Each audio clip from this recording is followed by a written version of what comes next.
Bonjour la France. What the fuck?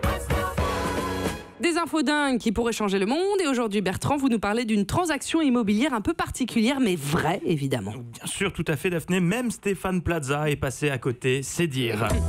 Direction Armentières, un petit village de la région des Hauts-de-France, situé à quelques encablures de la frontière belge, pour aider André Blacard à vendre un bien dont il a du mal à se séparer. Architecture de charme, hauteur sous plafond, mezzanine, tout est fait pour que le nouvel acquéreur s'y sente comme chez lui.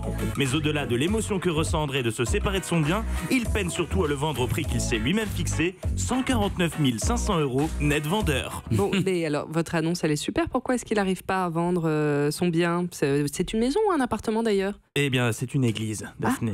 Ah bah c'est vrai que c'est peut-être plus une compliqué, une église. Oui, une église. Mais ça se vend, il y a plein de gens qui vivent dans des églises. C'est une église qui a son histoire. André Blacard, l'ancien organiste de la paroisse d'Armentières, se souvient que c'est le côté église de quartier qui plaisait aux villageois et qui faisait que la salle était comble tous les samedis soirs de messe. Tous les 1er octobre, le jour de la Sainte-Catherine, la paroisse organisait une sorte de mini-pèlerinage. Un bus déposait les gens à la messe de 15h et à la fin, le prêtre servait des gobelets de café aux paroissiens dans une très bonne ambiance, mais malheureusement, tout ça, c'est du passé. Et pourquoi est-ce qu'il l'a mis en vente sur le Bon Coin ? Eh bien, le problème, c'est que l'église est située à proximité d'une voie de chemin de fer qui relie Lille à Dunkerque et le passage répétitif du train a causé des dégâts. Au fil du temps, les murs se sont fissurés et dernièrement, une partie du plafond s'est effondrée. Alors, rassurez-vous, aucune paroissienne n'a été blessée, mais seul un côté de la paroisse est désormais disposé à recevoir les pèlerins. Ah. Et le souci, c'est que les travaux de rénovation sont impossibles à réaliser puisqu'ils nécessiteraient 60 millions d'euros.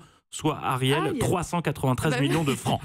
La seule solution possible. C'est une bonne conversion, ça.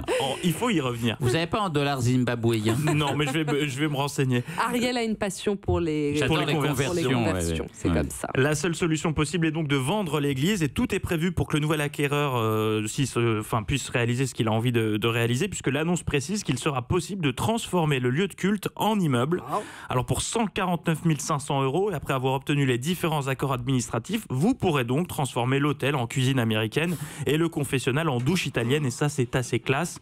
Donc je m'adresse à tous ceux qui se sont dit ce matin en se réveillant, tiens, j'achèterais bien une église. Sachez que ce rêve peut devenir réalité et qu'en plus vous feriez extrêmement plaisir à André Blacard. Bah oui, avis aux amateurs, oui. Mais je savais pas qu'on pouvait acheter une église sur le Bon Coin. C'est une tendance qui se développe ? Alors plus qu'une tendance, c'est surtout un plan B pour les collectivités et les organismes qui utilisent de plus en plus Internet pour se débarrasser de biens immobiliers trop coûteux à rénover. En ce moment, vous pouvez par exemple, c'est vrai, vous offrir un cinéma dans l'Allier pour 200 000 €, c'est sympa. La municipalité de Roubaix, elle, a mis en vente aux enchères à partir d'€1 4 caveaux familiaux à l'abandon.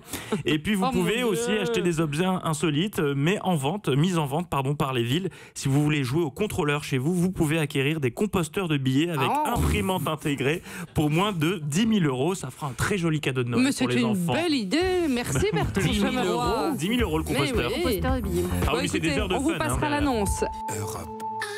Europe 1.